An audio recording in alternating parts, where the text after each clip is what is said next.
ছেড়ে চলে যাওয়ার জন্য আমি তোমার এই হাত ধরে নিত। যদি ছেড়ে দেওয়ার চিন্তাই থাকতো তাহলে তো গ্রাম থেকে আসারই দরকার ছিল না। ছাড়তে যদি হয় আমাদের দুজনকে একসাথে ছাড়তে হবে আপনার। কিন্তু তুমি থাকলে তো ব্যাস, আপু মানে ওই যে রাস্তায় কোনো ট্রাফিক পুলিশ নাই তো, অনেক জ্যাম। আহা, তোমার কাছে কোনো কৈফিয়ত চেয়েছি? যাও প্র্যাকটিসে যাও। আপু কোনো সমস্যা? ঠিক সমস্যা না, বিশ্বকাপটা আমাদের দেশ থেকে সরিয়ে ইউএইতে নেওয়া হয়েছে। আমার 1 কোটি টাকা চাই, দ্যাটস ইট।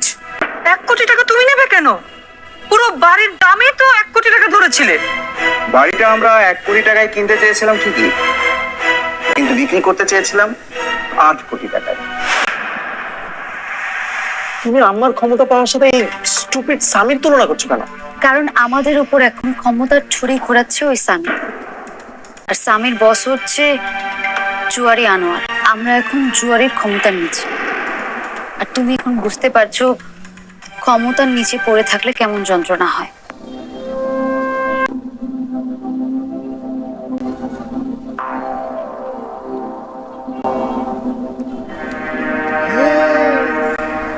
আপনি কি সাইনটা করবেন নাকি আমি আমার লোককে ফোন দিয়ে বলবো বাড়িটা যেন না কেনে? না করে দিন, টাকাটা আমি নিয়ে এসেছি। না না, এত কাছে এসে সব কিছু হারাতে হলো, এটা এটা কোনোভাবেই মানা যায় না, কোনোভাবেই না। আলিয়া, জায়গা বুঝে সময় বুঝে তারপর মজা করবেন, সব সময় না। আরে রাগ করছো কেন? আসো, বসো বসো। রাগ করবো না কেন? ঠিক সাইন করার মুহূর্তে জালাল সাহেবের আসতে হলো না যে মানুষের মনের কথা বুঝতে পারবো। আমি না বুঝি না, এই মনি প্রত্যেকবার শেষ মুহূর্তে এসে সবকিছু নষ্ট করে দেয়, এই মনিটাই। শোনো, আমার মনে হয় তোমার রাশিতে মনি নামের একটা বড় ফাড়া আছে।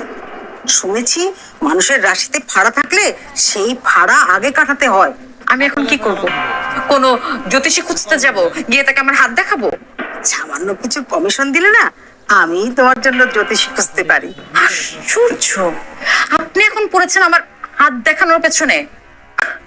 আগে যে কমিশনটা নিয়েছেন সেটাই তো হালাল করতে পারেননি। আমি ওদেরকে শান্তিতে থাকতে দেব না।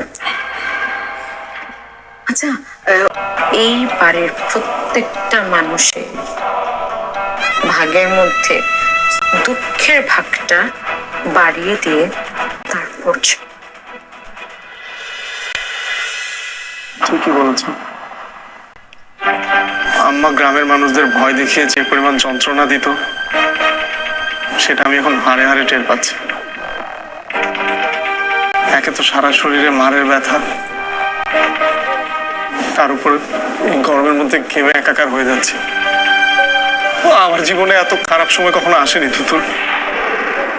সাগর, আমি সব সময় চেয়েছিলাম তুমি আমার পাশে থাকো, কিন্তু বিশ্বাস করো এই বিপদের সময় আমি তোমাকে পাশে চাইনি। স্বামী যখন বলেছিল তখন তুমি চলে গেলেই কিন্তু পারতে। তুতুল, স্বামী হওয়ার আগে আমি তোমার বন্ধু। তুতুল, বিপদে যদি পাশেই থাকতে না পারি, ভয়ে পালিয়ে যাই, তাহলে কেমন বন্ধু হলাম? ভালো হয়েছে, এখন বন্ধুকে বাঁচাতে এসে নিজেই ঘামে সিদ্ধ হচ্ছ। না, এইভাবে থাকলে তো মরে যাব। যে করে হোক এই বিপদ থেকে রক্ষা পেতে হবে। একটা উপায় পেলে। সব রকম উপায় ভাবা আমার শেষ, কোনোটাতেই কাজ হয়নি। কোনোভাবে যদি খবরটা একটু আম্মা পর্যন্ত পৌঁছাতে পারতাম তাহলেই হতো। দেখছি কি করবে তুমি? তুমি থাকো, আমি দেখি কি করা যায়।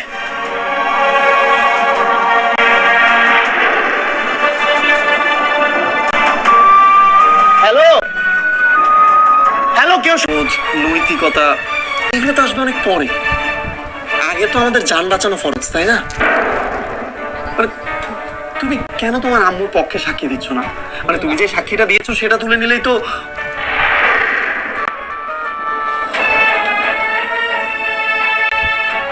সাগর, আমি তোমাকে আগেও বলেছি আমি কেন সাক্ষীটা তুলতে পারবো না। বন্দি থেকে তিলে তিলে মৃত্যুর দিকে যেতে পারি না। প্লিজ আমাকে এই বিষয়ে আর অনুরোধ করো না। তুমি বিশ্বাসও করতে পারবে না আম্মু ওই জুয়ারিদের সাথে হাত মিলিয়ে কত খারাপ কাজ করেছে। তুতুল, তুমি একটু মাথাটা ঠান্ডা করো, তারপর ভেবে দেখো। আমি তো বললাম তোমাকে কোনো অন্যায়ের সাথে আমি নেই। আরে আমার কপাল, ওই এক মনির জন্য আমার জীবনে যে অশান্তি শুরু হয়েছিল, বিয়ের পরও সেই অশান্তিটা লেগেই আছে। অশান্তি আমার শেষই হচ্ছে না। সব অশান্তি এবার শেষ হবে। কচু হবে। এই বাড়িতে মরে পড়ে থাকার পর মুক্তি পাবো, চিরকালের জন্য। আমি এখান থেকে বের হতে পারি আর না পারি, তোমার বের হওয়ার ব্যবস্থা আমি করছি। কিভাবে? তুতুল, কিভাবে ব্যবস্থা করবে বলে যাও। তুতুল,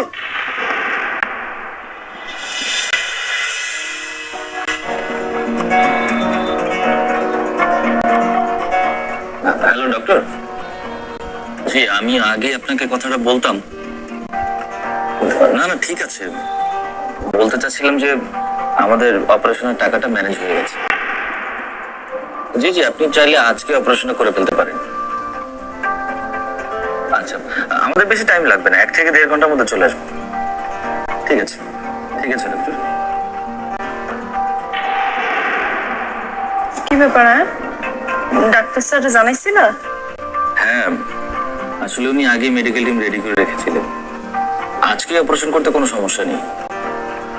আসলে আমরাই বারবার পিছিয়ে যাওয়ায় উনি নিজে থেকে কিছু বলতে পারেননি। আচ্ছা, আর খালাম্মা তার কি অবস্থা এখন? মামনি তো আগের মতোই আছে, নতুন কোনো সমস্যা নেই। তাহলে তোমার যে কালকে কল করে একজন বললো যে খালাম্মার অবস্থা নাকি খুবই খারাপ। ও হ্যাঁ, তাই তো। ডাক্তারকে তো সেটা জিজ্ঞেস করা হয়নি। আচ্ছা থাক, সেটা আমিই দেখতেছি। আম্মার উপরে না আমার কোনো রাগ নাই। মা মারা যাওয়ার পর থেকে তো সেই সমস্ত জিনিস দেখাশোনা করতেছে। এই যে তোমার দেখভাল করতেছে না, এটাও বা কম কি কও? দেখো, তোমার সাথে বকবক করতে গিয়ে আমার কত লেট হয়ে গেল। আমি আসি আব্বা। আচ্ছা, সাবধানে যাস।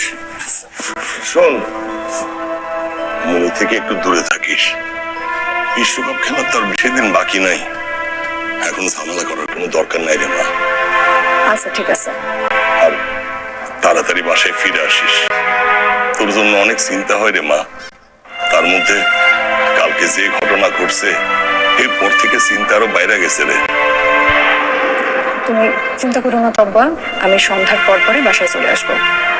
আর তাছাড়া নাইলাপু তো এই বিষয়টা জানে, সে আমার পাশেই আছে। দেখো, মনি আমার কোনো ক্ষতি করতে পারবো না। শোনো, আসি। কিরে জান্নাত, কি হলো তোর?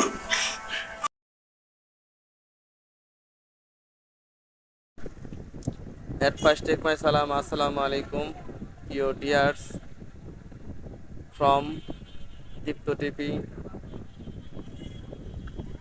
ধারাবাহিক episode Mashrafe junior, the famous নাটক of Bangladesh, now presented by Dipto TV. Your dears, we want to invite say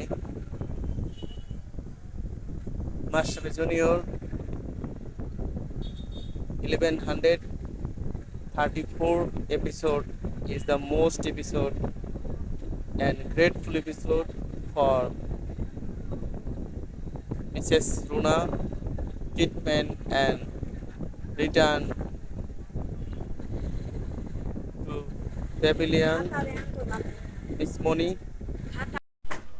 and thank you very much and support me.